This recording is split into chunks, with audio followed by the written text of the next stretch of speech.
ఈరోజు మనము ఆంధ్రప్రదేశ్లో ఉన్న మహా గొప్ప పుణ్యక్షేత్రాన్ని దర్శించబోతున్నాం. అదే మంత్రాలయం. హైదరాబాద్ నుంచి 420 కిలోమీటర్ల దూరంలో 6.5 అవర్స్ జర్నీతో మనకి ఈ మంత్రాలయం ఉంది. హైదరాబాద్ నుంచి ప్రతిరోజు 10కి ఎంజీబీఎస్లో బస్సు ఉంటుంది. అక్కడికి మంత్రాలయంకి వెళ్ళేసరికి 5:40 అవుతుంది. అలాగే అక్కడి నుంచి ఇక్కడికి రావడానికి కూడా అక్కడ 10కి బస్సు ఉంటుంది. ఎర్లీ మార్నింగ్ ఇక్కడ రావడానికి వచ్చేసరికి 5:40కి రీచ్ అయిపోతాం హైదరాబాద్కి. మంత్రాలయం ఊరు చాలా చిన్నది. బస్ స్టాండ్ దగ్గరే మనకి మంత్రాలయ రాఘవేంద్ర స్వామి మఠం ఉంటుంది. ఇప్పుడు మీరు చూస్తున్నది ఆ కమాన్, అది ఎంట్రన్స్. మంత్రాలయం రాఘవేంద్ర స్వామి మఠానికి ఎంట్రన్స్ అది. మనకి సర్వదర్శనానికి అలాగే విఐపి టికెట్కి రెండింటికి అవకాశం ఉంది. విఐపి టికెట్ 500, అలాగే 1000 రూపీస్ ఉంది. ఇప్పుడు మీకు చూపించాయని డిఫరెంట్ సేవాస్ అవి. విఐపి టికెట్ తీసుకుని 500లో వెళ్తే మీకు మ్యాక్సిమం 10 మినిట్స్లో దర్శనం అయిపోతుంది. రాఘవేంద్ర స్వామి మఠం ముందు చాలా ఓపెన్ ప్లేస్ ఉంటుంది. అక్కడే మీరు చూపిస్తున్న వీడియో అది. సో చాలామంది ఎక్కడ అన్ని స్టేట్స్ నుంచి, ప్రత్యేకంగా కర్ణాటక వాళ్ళు ప్రతి సంవత్సరము ప్రతి మంత్ వస్తారంట. ఏపీ వాళ్ళకంటే కర్ణాటక వాళ్ళు ప్రతీ నెల ఈ టెంపుల్ని విజిట్ చేస్తూ ఉంటారంట. అక్కడ ఎంక్వైరీ చేస్తే తెలిసింది. మందిరం అయితే చాలా ప్రశాంతంగా ఉంటుంది. ఎన్విరాన్మెంట్ మొత్తం ఎక్కడ గందరగోళం ఉండదు. చాలా హ్యాపీగా ఉంటుంది. ఎటువంటి గజిబిజి కూడా ఉండదు. దేవుడి దర్శనం చేసుకోవడము, టిక్కెట్ తీసుకోవడము అంతా ఇలా చిటికలో అయిపోతుంది. అంత ఈజీ. ఇక్కడ మీకు చూస్తున్నవి రాఘవేంద్ర స్వామి ఐడియల్స్, చాలా ఓల్డ్ అన్నమాట. అవి డిస్ప్లేలో పెట్టారు. అవి దర్శనం అయిపోయిన తర్వాత బయటకు వచ్చిన తర్వాత ఆ గర్భగుడి చుట్టూతూ ఈ బ్రహ్మంగారు కానీ రాఘవేంద్ర స్వామి వాళ్ళ శిష్యుల ఫొటోస్ చుట్టూతూ పెట్టడం జరిగింది. రాఘవేంద్ర స్వామి విష్ణు మహాభక్తుడు, అలాగే కృష్ణుడు కూడా మహాభక్తుడు. రాఘవేంద్ర స్వామిని ప్రహ్లాదుడి యొక్క అంశగా చూపిస్తారు. అది రాఘవేంద్ర స్వామి యొక్క స్టాచ్యూ. అక్కడ మనకి లోపల దర్శనం అయిపోయిన తర్వాత కంపల్సరీగా డ్రెస్ కోడ్ ఉంది. మీరు ప్యాంటుతో షర్ట్ మీద వెళ్ళడానికి వీలు లేదు. పంచ అలాగే పైన టవల్ వేసుకొని కంపల్సరీగా వెళ్ళాలి. మీరు ముందుగానే కొనుక్కోండి. అక్కడ కూడా రామరాజు కాటన్ డ్రెస్సెస్ అవన్నీ అమ్ముతూ ఉన్నారు. ఇవన్నీ these are the different statues. మనకి టెంపుల్కి వెళ్ళినప్పుడు చుట్టూతో కనిపిస్తూ ఉంటాయి కదా, డిఫరెంట్ బుక్ స్టాల్స్ కానీ ఇంకా ఇవన్నీ. ఇది లోపల మండపం లోపల మాత్రం. ఇదంతా చక్కగా కెమెరా తీసుకెళ్ళచ్చు, అన్ని వీడియోస్ శుభ్రంగా తీసుకోవచ్చు, ఒక్క మూర్తి దర్శనం తప్ప. రాఘవేంద్ర స్వామిని పెద్ద టీవీలో చాలా క్యూట్గా చక్కగా చూపిస్తారు. ఎవరైనా చూడవచ్చు. లైవ్ టీవీ దర్శనం ఉంటుంది. ఇదంతా మండపము. దీన్ని మఠం అని పిలుస్తాం మనము. చాలామంది ఇక్కడ రాఘవేంద్ర స్వామి చుట్టూతూ పొర్లు దండాలు, అలాగే అడుగడుగు దండాలు, అలాగే అడుగులో అడుగు దండాలు పెడుతూ ఉంటారు 3 సార్లు. ఇవన్నీ కూడా ఇప్పుడు మీకు చూపించేవి వాళ్ళ శిష్యుల యొక్క జీవ సమాధి. అంటే వాళ్ళు జ్ఞానంలోకి వెళ్ళిపోతారు కదా. అలాగే చాలామంది శిష్యులు ఉన్నారు. వాళ్ళ శిష్యుల యొక్క జ్ఞానమఠం అది. ఆదివారము, అలాగే గురువారము, శనివారము ఈ 3 రోజులు భయంకరమైన రష్ ఉంటుంది. చిన్నపిల్లలను తీసుకుని వెళ్ళాలంటే ఈ 3 రోజుల్లో వద్దు. ఈ 3 రోజులు కాకుండా మిగిలిన వీక్ డేస్లోకి వెళ్తే మీకు చాలా కంఫర్టబుల్గా ఉంటుంది. అక్కడ మనకి తక్కువ బడ్జెట్లోనే మనకి స్టే చేయడానికి హోటల్స్ కూడా ఉంటాయి. అలాగే ఆన్లైన్ బుకింగ్ కూడా ఉంది. అక్కడ మీకు తీర్థం పెడుతున్నారు. రాఘవేంద్ర స్వామిది తీర్థం. నేను ఒక పక్క శిష్యుల వారిది ఆ మఠం చూపిస్తూ, అలాగే అక్కడున్న కోలాహలాన్ని మీకు చూపిస్తూ ఉన్నాను. శ్రీ రాఘవేంద్ర తీర్థులు, అలాగా ప్రతి శిష్యుడి పేరు వెనక తీర్థులు అని ఉంటుంది.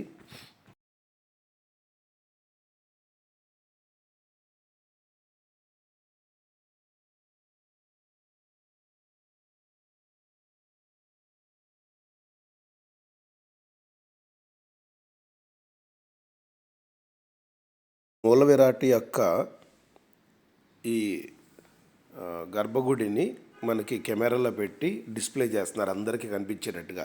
అందరూ దండం పెట్టుకోండి. ఇదంతా కూడాను లోపల మీకు బారికేడ్స్ లోపల వైపు ఉంది మండపం. ఇటు పక్కేమో వాళ్ళు దర్శించుకొని ఈ దండం పెట్టుకుంటూ, చూడండి ఇప్పుడు మీరు చూస్తున్నారు కదా, వాళ్ళందరూ అడుగులో అడుగు వేసుకుంటూ దండం పెట్టుకుంటూ వస్తున్నారు. ఇక్కడ దర్శనం అయిపోయిన తర్వాత వెనక వైపు తులసమ్మ చెట్టు ఉంది, అందరూ ప్రదక్షిణాలు చేస్తూ ఉన్నారు. ఇప్పుడు మీరు చూస్తున్నవి రాఘవేంద్ర స్వామి యొక్క శిష్యుల యొక్క మండపాలవి. ఇక్కడ కౌంటర్ నెంబర్ 10 దగ్గర మనకి ప్రసాదాలు, అలాగే మనకి ఒక కండవా కూడా ఇస్తారనమాట, మనం తీసుకున్న టికెట్ని బట్టి. వెళ్ళినప్పుడు కౌంటర్ నెంబర్ 10 మర్చిపోవద్దు, చూడండి అక్కడ. ఇక్కడ మనకి రాఘవేంద్ర స్వామి శిష్యుల యొక్క పేర్లు ఇవన్నీ కూడాను. సూరతీర్థ పార్థులు శ్రీపాదుల వారు, అలాగే సుజయేంద్ర తీర్థ శ్రీపాదుల వారు, వీళ్ళందరూ కూడా మఠంలో ఉన్న స్టార్టింగ్ నుంచి ఇప్పటి వరకు ఉన్న కంటిన్యూస్గా మారుతూ ఉన్న తీర్థులు, అంటే అక్కడ మెయింటైన్ చేస్తున్న స్వామివారు, మఠ పెద్దలు అన్నమాట వీళ్ళందరూ కూడాను.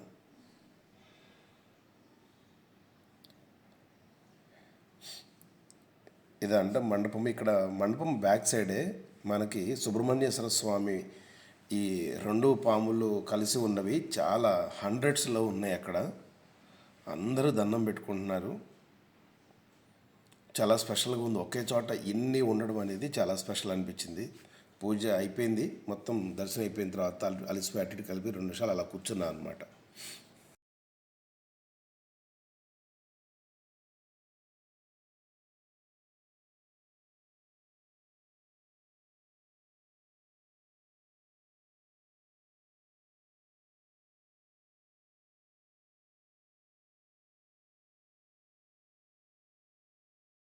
ప్రధాన రాఘవేంద్ర స్వామి యొక్క దర్శనం.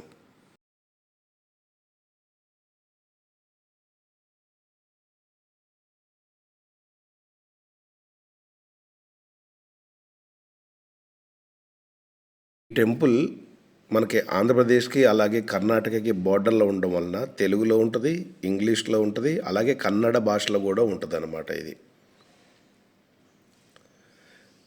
ఇక్కడ మనకి 11ంటికి నిత్యాన్నదానం అవకాశం కూడా ఉంది, ఫెసిలిటీ కూడా ఉంది. సమ్మర్లో కూడా ఇబ్బంది లేకోకుండా ప్రదక్షిణాలు చేసుకోవచ్చు. ఇది రాఘవేంద్ర స్వామి వారి జ్యోతి. చూడండి, పొర్లు దండాలు పెట్టుకుంటూ ఉన్నారు. ఎవరికి అభిష్టం కొద్దీ వాళ్ళు పొర్లు దండాలు కానీ అలాగే మనకి మోకాలు దండలు కానీ చేస్తూ ఉంటారు. మండపం ఇన్సైడ్ ద మండపం, రాఘవేంద్ర స్వామి యొక్క లోపల మండపం చుట్టూ, ప్రధాన మండపం చుట్టూ ఉన్నది. గర్భగుడి నుంచి బయటికి వెళ్తూ ఉన్నాము. ఆ మెయిన్ ఎంట్రన్స్లో సిల్వర్తో పూత చేసిన తలుపులు ఉన్నాయి.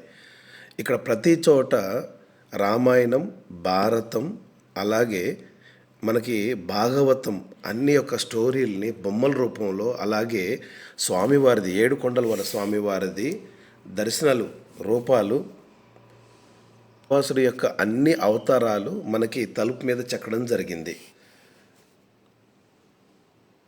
మన మెయిన్ ఎంట్రన్స్లో నుంచి బయటికి వెళ్ళిపోతున్నాము. ఒకసారి బయటికి వెళ్ళామంటే మళ్ళీ లోపలికి రావడానికి పాసిబిలిటీ లేదు.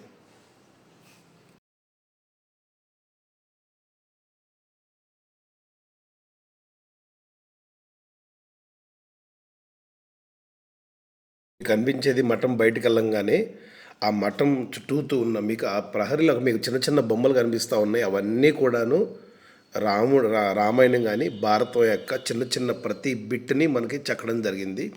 రాఘవేంద్ర స్వామిని టీవీలో చూపించిన సిచ్యువేషన్ అది. మెయిన్ ఎంట్రన్స్ బయట. ఇక్కడ ప్రత్యేకత ఏంటంటే గుడిలోకి వెళ్ళే ముందు ఈ అమ్మవారి దర్శనం చేయించుకోవాలి, మాంచాలమ్మ తల్లి. ఎందుకంటే రాఘవేంద్ర స్వామికి చూడండి మాంచాలమ్మ సన్నిధి. రాఘవేంద్ర స్వామి వారికి మండపం కట్టుకోవడానికి, మఠం కట్టుకోవడానికి ఈ అమ్మవారి స్థలం ఇచ్చిందని ఫస్ట్ ఈ అమ్మవారిని దర్శించుకొని తర్వాత మాత్రమే మనం గర్భగుడిలోకి వెళ్ళాలి అనేది ఒక పెద్దలు చెప్తూ ఉంటారు. సర్వదర్శనానికి వెళ్తూ ఉన్నప్పుడు దారికి అటువైపులా ఇటువైపులా భగీరథుడు చిత్రాలు, అలాగే రాముడి వనవాసానికి వెళ్ళడం, అలాగే యుద్ధం చేయడం, అలాగే మనకి బ్రహ్మం గారి అన్ని రకాల డివోషనల్ ఇన్ఫర్మేషన్ అనేది మనకి ఇక్కడ ఇవ్వడం జరుగుతుంది. ప్రతి బొమ్మలో ఒక చిన్న స్టోరీ అనేది దాగి ఉంటుంది.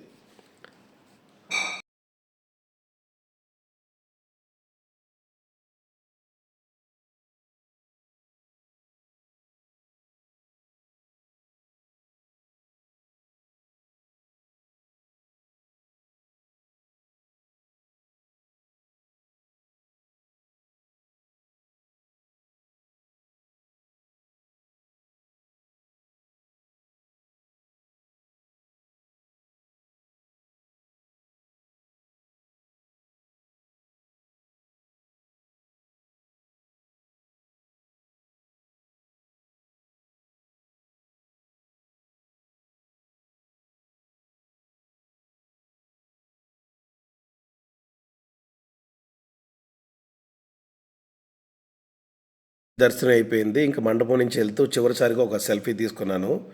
అక్కడి నుంచి 2 ప్రదేశాలకి వెళ్ళడానికి ఆటోలు బాగా ఉన్నాయి. ఒకటి పంచముఖి, ఇంకొకటి వచ్చేసరికి రవీంద్ర స్వామి తుంగభద్ర నదిలో సమీపంలో ఉన్న మఠం. ఆయన తిరిగిన ప్రదేశాలు, ఆయన ఉండి వండుకొని ఉన్న ప్రదేశాలను చూడడానికి వెళ్తున్నారు. ఒక మనిషికి వెళ్ళి రావడానికి 150 రూపాయలు తీసుకున్నారు.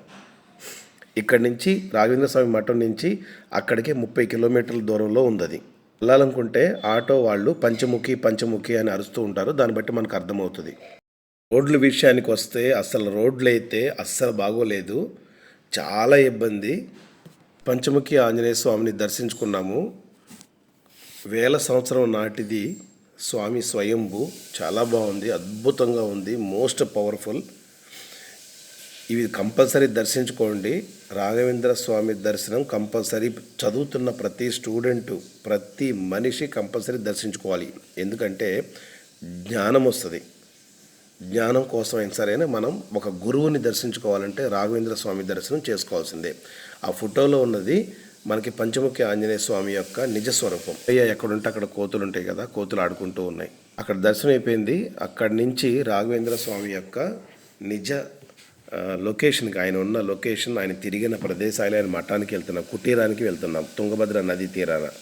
అక్కడ భోజనం టైం అవుతుంది, ఆల్రెడీ 3 అయింది.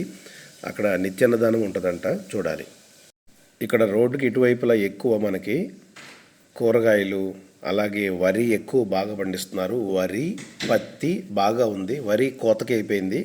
కోతకి వెళ్ళిపోయిన తర్వాత తెలంగాణలో జనరల్గా మిషన్ ద్వారా కట్ చేసిన తర్వాత దాన్ని బర్నింగ్ చేస్తారు యాక్చువల్గా. ఇక్కడ విషయం ఏంటంటే హైదరాబాద్లో, తెలంగాణ మొత్తం కూడా ఇట్లాగే మనకి వరిని బర్నింగ్ చేస్తూ ఉంటారు. అదే ఢిల్లీలో అయితే ఈ బర్నింగ్ అనేది ఢిల్లీ చుట్టుపక్కల ఉన్న ఊళ్ళన్నిట్లో ఈ వరి యొక్క బర్నింగ్ చేయడం వలన ఢిల్లీ పొల్యూషన్ హెవీ అయిపోతుంది.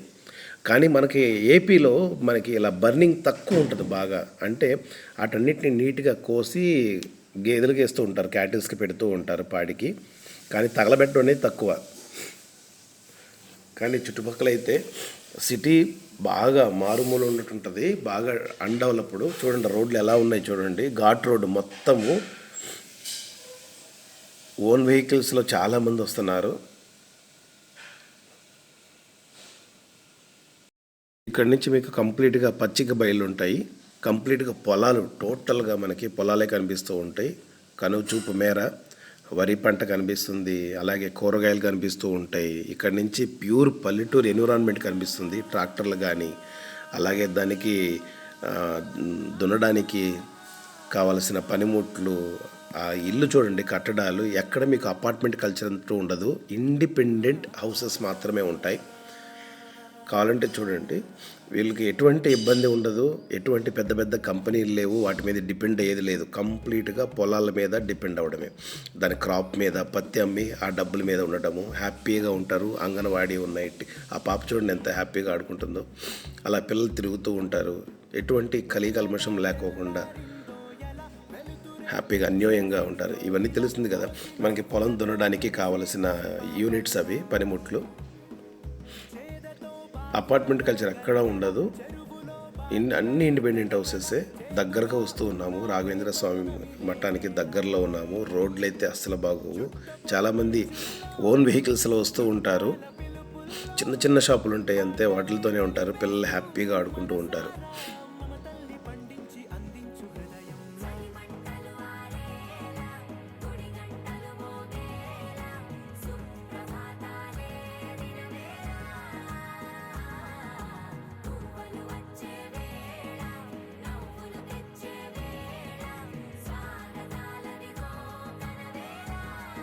మనం వెళ్తున్న ఆ ఊరి పేరు, ఇప్పుడు దాకా మనం చూసిన పల్లెటూరు పేరు బిచ్చాలి. ఆ బిచ్చాలి గ్రామంలోనే రాఘవేంద్ర స్వామి వారు కొలువే ఉన్నారు. ఆయన నిత్య కార్యాలు, ఆయన డైలీ లైఫ్ మొత్తం అక్కడే జరిగిందంట. ఆ ఊరి పేరు బిచ్చాలి.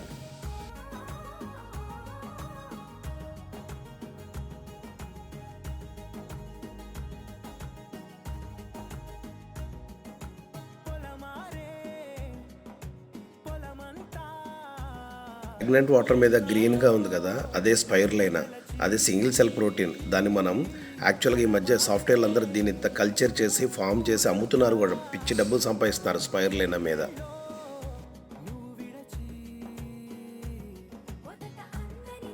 ఇక్కడ దగ్గరికి వచ్చేసాము. విషయం ఏంటంటే రాఘవేంద్ర స్వామి టెంపుల్లో నా చెప్పులు పోయినాయి. అయితే ఇక్కడ మనకి అసలు ట్రాఫిక్ ఎక్కువ అవడం వలన సింగిల్ రోడ్డు, చాలా చిన్న రోడ్డు, ఘాట్ రోడ్డు, ఒక్క వెహికలే పెట్టే రోడ్డు. అందుకని దిగి నడుచుకుంటూ మెల్లగా ముందుకెళ్తూ ఉన్నాం. మీరు కనిపించే ఆ మఠమే రాఘవేంద్ర స్వామి వారి మఠం. అంటే అక్కడ ఆయన ఉన్నారన్నమాట.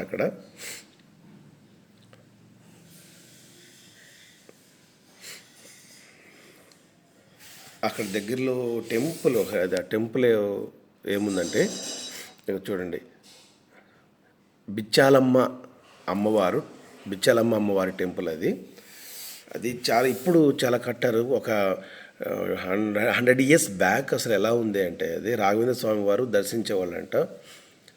ఒక 100 years బ్యాక్ అసలు ఏమీ లేదు, జస్ట్ చిన్న పాక ఉండి విగ్రహాలు అలా ఉన్నాయి. అలా దాన్ని అందరూ దర్శించుకోండి, చాలా మంచిది. ఇట్లా ఉండేది.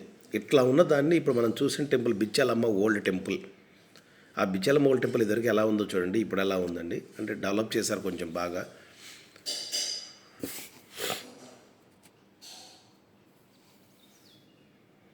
అమ్మవారి స్వరూపాలు అన్నపూర్ణమ్మ, కాళికామాత, బ్రహ్మంగారు, అలాగే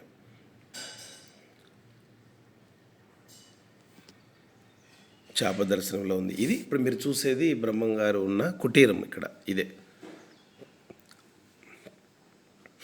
ఆయన తిరిగిన ప్రదేశం. సో మనం కూడా అదే ప్రదేశంలో తిరిగితే కొంచెం పుణ్యం వస్తుంది, మంచి జరుగుతుందని ఒక ఆలాపన. ప్రదక్షిణాలు చేస్తున్నారు. మీకు చుట్టూతో మెష్ ఉంది, ఆ మెష్ లోపల కెమెరా పెట్టి మీకు చూపిస్తున్నాను. అక్కడ ఉండి ఆయన ధ్యానం చేసుకుంటూ ఉండేవాళ్ళు, రెగ్యులర్గా ధ్యానం చేసుకుంటూ తన కాలయాపన ఉండేది. ఇదే అండి. ఇక్కడ దీని స్పెషల్ ఏంటంటే, శ్రీ అప్పన్నాచార్యులు వారు సమర్పించిన ఏకశిల రాఘవేంద్ర స్వామి వారి విగ్రహం ఇది. పక్కనే తుంగభద్ర నది అద్రిపోయింది సీను. కుటీరం పక్కనే తుంగభద్ర నది అలా కంప్లీట్గా చక్కగా బ్యూటిఫుల్గా ప్రవహిస్తూ ఉంది. మంచి వాటర్ అయితే చాలా ప్యూర్గా ఉన్నాయి, ఎక్కడ పొల్యూట్ లేదు. అక్కడ నదిని పొల్యూట్ చేస్తారని చెప్పేసి బారికేడ్లు మొత్తం ఫ్రేమ్ కట్టడం జరిగింది. ఒక సెల్ఫీ తీసుకున్నా బాగుంటుంది కదా అని. ఒక ఆశ్చర్యకరమైన విషయం ఏంటంటే, అందరూ భోజనాలకు వెళ్తూ ఉన్నారు.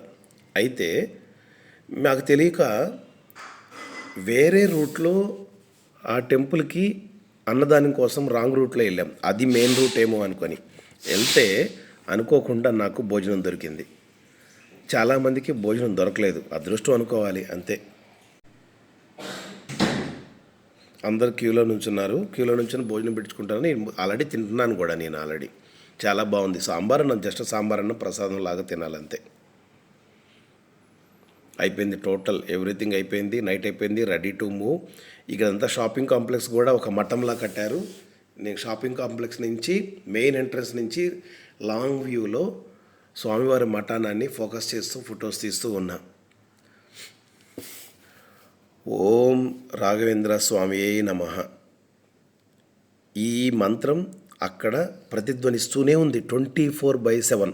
ఓం రాఘవేంద్ర స్వామి నమః. జై హింద్. Thank you. ఈ వీడియో మీద మీ కామెంట్స్ తెలపండి. ఇలాంటి మంచి వీడియోస్ కోసం stay tuned with BJB World. మీకు ఏం కావాలన్నా కామెంట్లో మెన్షన్ చేస్తే దానికి సంబంధించిన వీడియో తీయడం జరుగుతుంది. Thank you.